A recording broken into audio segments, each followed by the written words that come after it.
say my mind, and you don't die. Give as you receive, and your release is certain. Today's teaching is the two emotions.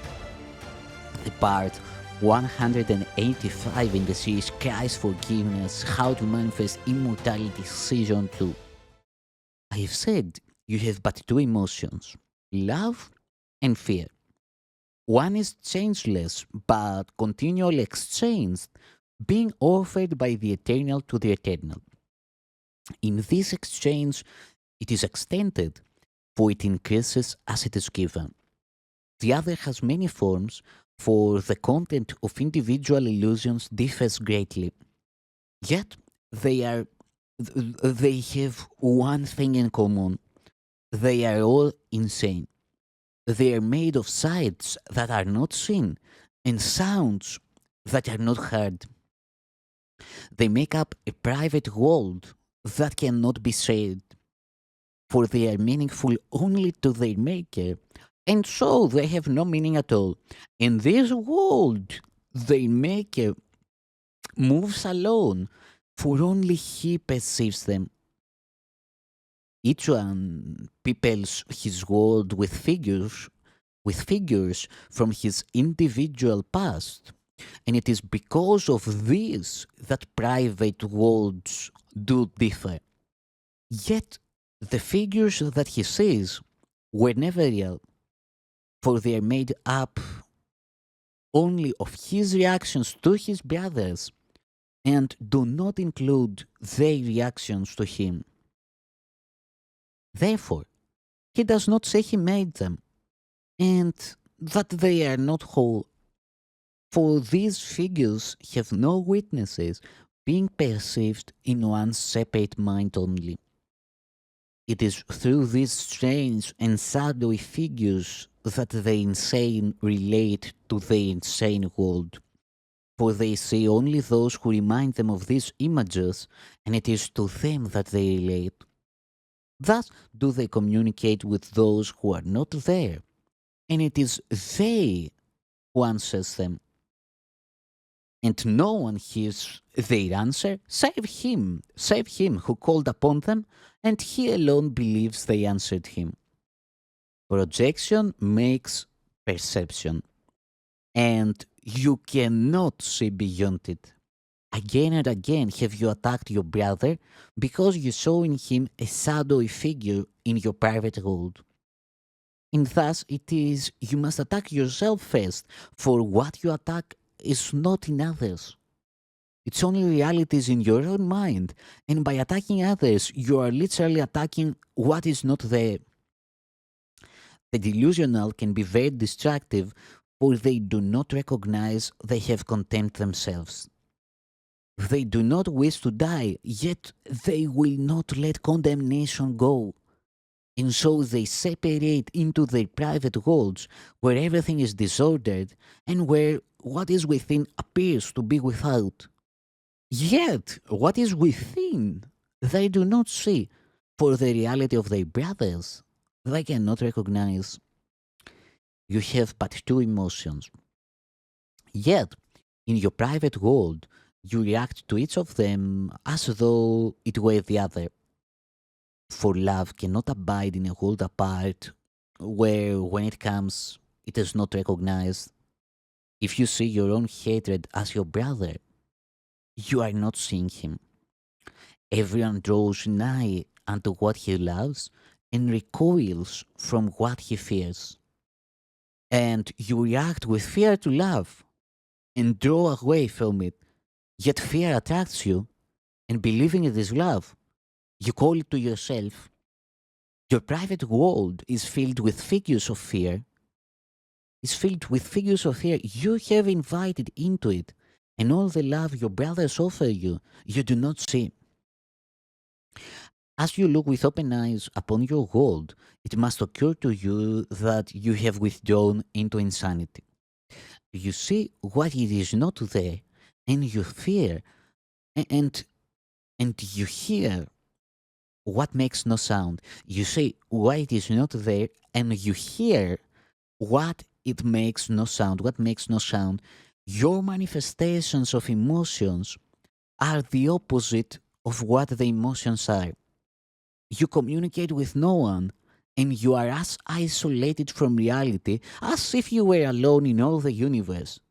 In your madness, you overlook reality completely, and you see your own split mind everywhere you look.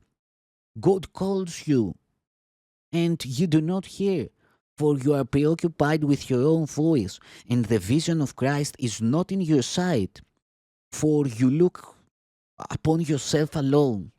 For you look upon yourself alone. Little child, would you offer this to your father? For if you offer it to yourself, you are offering it to him, and he will not return it, for it is unworthy of you because it is unworthy of him. Yet he would release you from it and set you free. His sane answer tells you that you have offered yourself, that what you have offered yourself is not true, but his offering to you has never changed.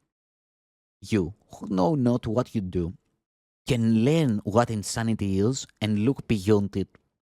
It is given you to learn how to deny insanity and come forth from your private world in peace. You will see all that you denied in your brothers because you denied it to yourself. For you will love them, and by drawing nigh unto them, you will draw them to yourself, perceiving them as witnesses to the reality you say with God. I'm with them, as I am with you, and we will draw them from their private worlds, for as we are united, so would we unite with them. The Father welcomes all of us in gladness, and gladness is what we should offer Him. For every Son of God is given you to whom God gave Himself. And it is God whom you must offer them to recognize His gift to Him. Vision depends on light. You cannot see in darkness. Yet in darkness, in the private world of sleep, you see in dreams, although your eyes are closed.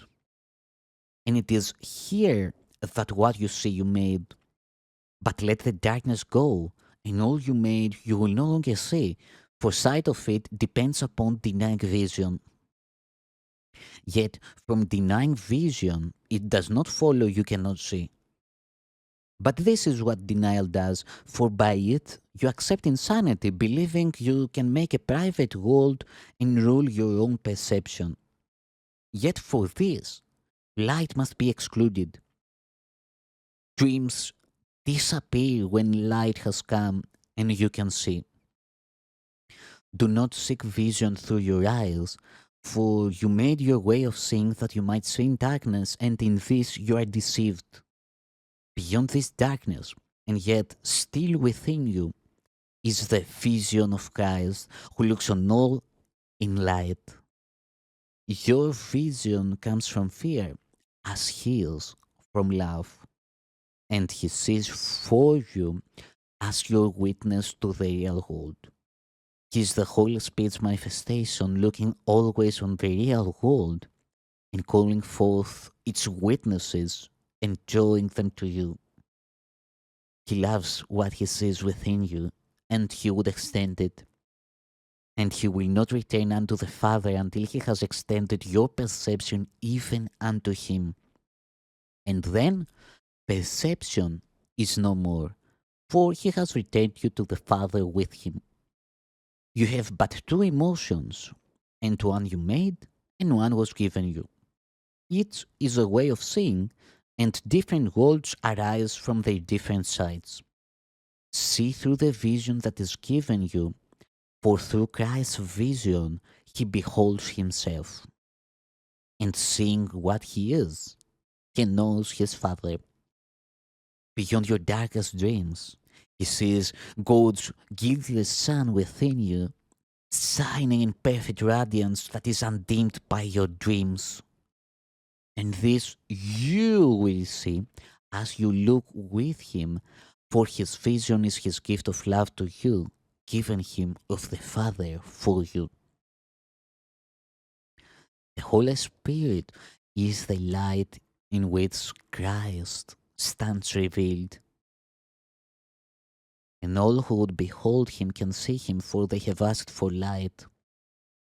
Nor will they see him alone, for he is no more alone than they are, because they saw the Son. They have risen in him to the Father.